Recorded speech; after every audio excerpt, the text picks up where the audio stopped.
Hello everyone. सो कैसे हैं आप सभी। और आज हम बात करने वाले हैं सीडीएस मैथ्स के बारे में। तो बहुत सारे बच्चों को सीडीएस मैथ्स से जो है वो बहुत ज़्यादा डर लगता है। उनको लगता है यहाँ से बहुत अच्छा स्कोर नहीं किया जा सकता है, और समटाइम जो है वो अच्छा स्कोर कर सकते हैं, लेकिन फॉल्स जो है वो माइंड में जो है वो एक्सपेक्टेशन बिठा लेते हैं, जिस वजह से फिर से डर लगना शुरू होता है कि उतना नहीं कर पाएंगे, ये नहीं होगा। तो वो चीज़ें आज हम डिस्कस करने वाले हैं। हम बात करेंगे स्पेसिफिकली, अगर हम बात करें सीडीएस एग्जामिनेशन में मैथ्स के पार्ट की, कि उसको आप किस तरह से देख सकते हैं, कैसे आप उसमें अच्छा कर सकते हैं। देखो, अगर हम सीडीएस मैथ्स की बात करते हैं तो वहां पे अगर मैं सिलेबस की बात करता हूं, स्पेसिफिकली अगर मैं सिर्फ और सिर्फ सीडीएस मैथ्स में सिलेबस की अगर मैं बात करता हूं, तो यहाँ पे दो चीजें हैं। एक आपको पता है कि आपके पास अरिथमेटिक रहता है, एक आपके पास एडवांस मैथ्स रहता है। अरिथमेटिक में अगर मैं बात करूं तो अराउंड आपको जो है वो लगभग जो है वो 15 to 20 क्वेश्चन तो मिलते ही मिलते हैं, समटाइम ये 25 तक चले जाते हैं। और एडवांस मैथ्स जो है वो यहाँ पे आपको अराउंड 80 to 85 क्वेश्चन देखने को मिलेंगे। यहाँ पे मैं नंबर सिस्टम को एडवांस मैथ्स में रख रहा हूँ, क्योंकि नंबर सिस्टम के काफी सारे क्वेश्चन होते हैं, तो उसको मैं अलग रख रहा हूँ। अब देखो, यहां से अगर आप देखोगे तो कुछ एक चीजें जो है वो मैं साथ साथ में क्लियर करता चलूं। सबसे पहली चीज तो माइंड में ये आती है, क्योंकि अरिथमेटिक में अगर मैं टॉपिक्स आपको बताऊं तो आपको पता है कि यहाँ पे एजेस होगा, परसेंटेज होगा, रेशो होगा। आप रेशियो एंड प्रोपोर्शन के बाद आपके पास मिक्सचर आएगा, टाइम एंड वर्क है, टाइम एंड डिस्टेंस है, profit and loss, simple interest, compound interest, फिर बोर्ड एंड स्ट्रीम है, पाइप एंड सिस्टम है। तो ऐसे बहुत सारे टॉपिक आ जाते हैं, छोटे छोटे टॉपिक्स जो आपको कवर करने होते हैं। वहीं अगर एडवांस मैथ्स में देखें तो आपको 5 टॉपिक्स है। नंबर सिस्टम है, एल्जेब्रा है, ट्रिग्नो है, देन अगर हम बात करें तो आपके पास ज्योमेट्री है, और मेंसुरेशन एंड देन स्टैट्स के क्वेश्चन होते हैं। ठीक है, सो मतलब यही, इसको स्टैट्स को मिला के 6 टॉपिक हो जाएंगे, तो यही आपके पास टोटल है। तो बहुत सारे बच्चों को ये लगता है कि क्या हम ऐसा करें कि अरिथमेटिक को छोड़ दें, सिर्फ एडवांस पे फोकस करें। तो यहां पे मैं कहूंगा कि नहीं, आपको ऐसा नहीं करना चाहिए। अब देखो, हम क्या करते हैं, हम थोड़ा सा इसको थोड़ा सा ध्यान से समझते हैं कि एक्चुअली में इसमें रहती कैसे हैं चीजें। जब आप सीरियस मैथ्स की तैयारी करते हो तो वहां पे एग्जामिनेशन में चीजें होनी कैसे हैं, इसके लिए आपको बहुत सारी चीजें जो है वो माइंड में ध्यान रखनी है। जैसे कि सबसे पहले अगर हम बात करें, आपका जो सीडीएस है उसमें अगर मैं आईएमए को मान के चलता हूं कि आईएमए मान लो आपका अटेम्प्ट है, तो आईएमए के हिसाब से आपका कट ऑफ कितना रहता है। तो आपको पता है कि अगर आपने लास्ट बस बीच में जो है वो 2022 वाली जो कट ऑफ है वो थोड़ी ज्यादा हो गई थी 21-22 में, अदरवाइज आपको पता है कि अगर आपने 140 प्लस का स्कोर कर दिया तो 100% आप जो है वो, आपको कोई इश्यू नहीं आने वाला है। हाउएवर कट ऑफ जो है वो 130 के आसपास रहेगा। तो मैं 140 मान के चल रहा हूं कि इतना आपके पास होना चाहिए। अब आपको ये पता होगा कि उसमें इंग्लिश जो है वो सबसे बेटर चीज है, जहां पे आप सबसे अच्छा स्कोर कर सकते हो। लेट सपोज कि अगर आपने अच्छी मेहनत करी तो आप 100 मार्क्स में से इंग्लिश में अराउंड 60 मार्क्स जो है वो ला सकते हो, 60 प्लस मार्क्स ला सकते हो। जीएस में अगर आपको पास होना है तो 20 नंबर चाहिए, अगर आपने थोड़ी अच्छी मेहनत करी तो 30 मार्क्स आप वहां से ला सकते हो। तो मैं ये मान सकता हूं कि आप या तो ओटीए क्लियर कर रहे होंगे, और समटाइम ओटीए की कट ऑफ 100 तक चली जाएगी, तो वहां पे आप ओटीए के करीब पहुंच रहे हो। तो अगर आप इतना कर पा रहे हो तो सिर्फ आपके पास जो है वो 50 मार्क्स दूर हैं, आप आईएम में क्लियर करोगे। अगर आपने 60 मार्क्स इंग्लिश, 30 मार्क्स जीएस में ले लिया, तो आप सिर्फ 50 मार्क्स दूर हो और आप आईएम में क्लियर करोगे। बट भले ही ओटी कट ऑफ कितनी जाए उससे फर्क ही नहीं पड़ता। तो यानी कि यहां से हम ये बोल सकते हैं कि आपको, अगर एक एवरेज बच्चे को देखा जाए तो सिर्फ 50 मार्क्स मैथ्स में इनफ होते हैं। मैथ्स में आपको सिर्फ 50 नंबर करने हैं। अगर कोई बच्चा ऐसा जिसका मैथ स्ट्रांग है तो उसको मैथ्स में टारगेट लेके चलना है कि जी बहुत अच्छा मैथ्स है, तो उसको 70 तक का टारगेट रखना है। मेरा ये मानना है कि सीडीएस का जो मैथ है उसमें एक एवरेज बच्चा जो है वो अराउंड 50 तक जा सकता है। बहुत सही से अगर वो मेहनत करता है, देखो अगेन ऐसा भी नहीं है कि आंखें बंद करिए और 50 नंबर आएंगे, वो नहीं होगा, बट हाँ जा सकता है। और मैक्सिमम वो 70 तक इजिली जा सकता है। बट अब आप सोचेंगे कि जैसा आप पेपर देखोगे तो उसमें तो बहुत डिफिकल्ट क्वेश्चन भी रहते हैं, लेंदी क्वेश्चन होते हैं। ऊपर से सबसे बड़ी दिक्कत क्या है, ये जो पेपर होता है ये होता है शाम को 3 से 5, यानी कि आपने पहले सुबह इंग्लिश का पेपर दिया, आप 2 घंटे वो एग्जाम दे रहे हो जिससे आपका सिलेक्शन होना है। देखो घर में आप कोई टेस्ट लगाते हो उसमें आपको इतना स्ट्रेस नहीं होता, आपको पता है थोड़ा ऊपर नीचे होंगी चीजें, कोई दिक्कत नहीं है।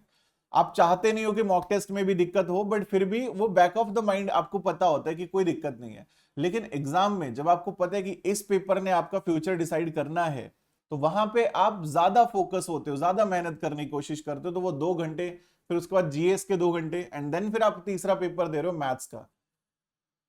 तो आपको यहां पे ये समझना है कि जो सीडीएस का पेपर आता है उसमें बेसिकली पैटर्न रहता कैसे है वो समझ लो, वहां से फिर आपको चीजें आसान दिखनी शुरू हो जाएंगी। तो सबसे पहले देखो क्या है, अरिथमेटिक के 15 से 20 क्वेश्चन है और मैक्सिमम टाइम ये 20 तो रहते ही रहते, कई बार ये 25 तक भी चले जाते हैं। इवन अगर आप इसमें थोड़ा सा लिमिट को थोड़ा चेंज करोगे आपको सही से समझ में आएगा 20 से 25 क्वेश्चन, क्योंकि इस बार 22-23 क्वेश्चन आ रखे थे और यहां पे जो है वो 75 टू 80 क्वेश्चन आपको देखने को मिलेंगे।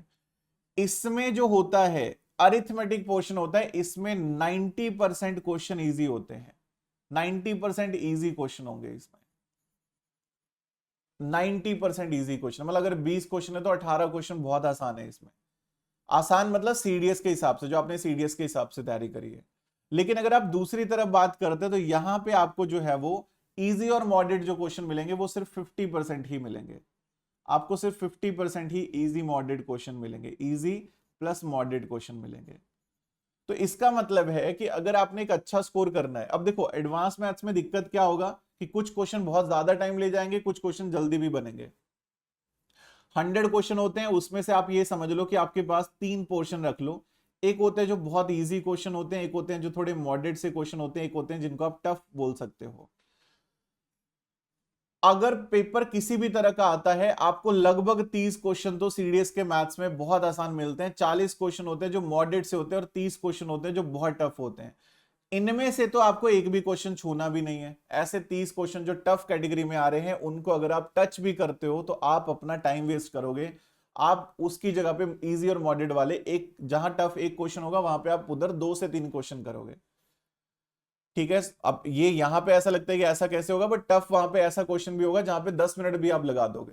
तो जहां पे आप एक क्वेश्चन पे 10 मिनट लगाओगे, हो सकता है वो चलो 2 क्वेश्चन दिए हो 10 मिनट लगा के, बट उससे बेटर है कि मॉडरेट वाले जो 1 मिनट 2 मिनट में क्वेश्चन हो रहा है उनको टारगेट करो। तो आपका जो फोकस होगा वो होगा पहले तो ये 30 इजी क्वेश्चन ढूंढने हैं, ये करने हैं। बाद में जब आप आते हो हम एनालिसिस करते हैं, मैं आपको बताता हूँ देखो ये इतना इजी क्वेश्चन था, तो उस टाइम आपको ध्यान आता है कि पेपर में तो ध्यान ही नहीं गया कि ऐसा भी था। तो पहले इजी क्वेश्चन ढूंढने होते हैं, फिर मॉडरेट क्वेश्चन पे काम करना है, टफ वाले छोड़ते चले जाना है। इजी और मॉडरेट में भी पहले इजी वाले खत्म करने, फिर मॉडरेट वाले शुरू करने। अब अगर आपको 30 इजी क्वेश्चन करने, उसमें से आधे तो अरिथमेटिक के होंगे, मतलब उसमें से 30 में से 15 क्वेश्चन तो अरिथमेटिक वाले होंगे जो इजी काउंट होने हैं, फिर 15 एडवांस के होंगे जो इजी होंगे। मॉडरेट वाले में लगभग जो है वो 5-6 क्वेश्चन अरिथमेटिक के होंगे, 4-5 क्वेश्चन जो इजी मॉडरेट वाले होंगे और बाकी एडवांस के होंगे जो 30-35 क्वेश्चन मॉडरेट क्वेश्चन होंगे।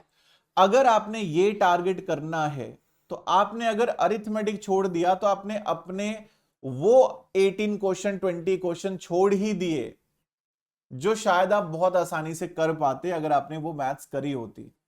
ठीक है, हाँ भले ही उसमें टाइम तो लगेगा, जब आप अरिथमेटिक भी करोगे एडवांस में भी उतने टाइम लगना है, बट फिर आपका श्योरिटी हो जाता है। आप एग्जाम में पता है, अगर आप ये सोचोगे कि मैं इनकी जगह टफ वाले क्वेश्चन कर लूं, नहीं हो पाएंगे उतने टाइम में जितने टाइम में आप अरिथमेटिक के 20 क्वेश्चन करते हैं। जितने टाइम में आप अरिथमेटिक में इजी वाले 20 क्वेश्चन, मॉडरेट वाले 20 क्वेश्चन करोगे, एडवांस के जो टफ वाले क्वेश्चन है उनमें आपको उनसे 3-4 गुना टाइम लगेगा।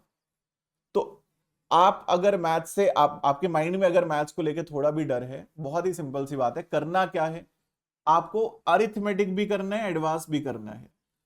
अगर आपका मैथ स्ट्रांग है तो आप बहुत ही अच्छे से मैथ्स के लिए जाइए, ठीक है, जितना ज्यादा हो सकता है प्रैक्टिस करिए और टारगेट करिए कि आप 70 तक तो एटलीस्ट जाओ। 70 भले ऐसा लग रहा हो कि 100 में से 70 क्या बड़ी बात होगी, बट जिस दिन आप करोगे आपको समझ में आएगा कि ये बड़ी बात ही हुई है। अगर आपका मैथ्स उतना अच्छा नहीं है, थोड़ा मॉडरेट सा मैथ है, मतलब आपको समझ आ जाती है, जब आप समझने लगते हो तो समझ आ जाती है चीजें, बट हाँ बट रिवीजन की जरूरत पड़ती है, बार बार रिवीजन करना पड़ता है। आपका टारगेट होना चाहिए 50 क्रॉस करना है। 50 क्रॉस कैसे होगा, अरिथमेटिक भी करना है, एडवांस भी करना है। जब आप प्रैक्टिस करो, आप बहुत ज्यादा टफ क्वेश्चन की तरफ जाओ ही मत, आप इजी और मॉडरेट की प्रैक्टिस रखो, सो दैट जब आप एग्जाम में बैठे हो तो ज्यादा टफ क्वेश्चन आप वैसे एलिमिनेट कर दो कि नहीं ये टाइप मैंने करने नहीं है, ना मैंने पहले करे। बट अगर आप बार बार उनको फंसोगे तो आप एग्जाम में भी उनको उठाने की कोशिश करोगे कि मैं इनको कर ही लूं।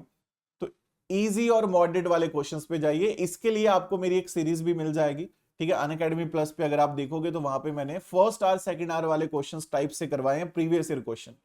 उसमें आपको बहुत अच्छे समझ में आता है कि हमने कोई भी पेपर उठाया तो हम 30 से 40 question within 1 hour, 1 hour नहीं मतलब 1 मिनट के हिसाब से जो क्वेश्चन होता है, मतलब 30 से 40 क्वेश्चन हमने हर एक पीवाईक्यू में ऐसे ढूंढे हैं जो 1 मिनट में एक क्वेश्चन बहुत आसानी से हो रहा था, तो उनको टारगेट करना है।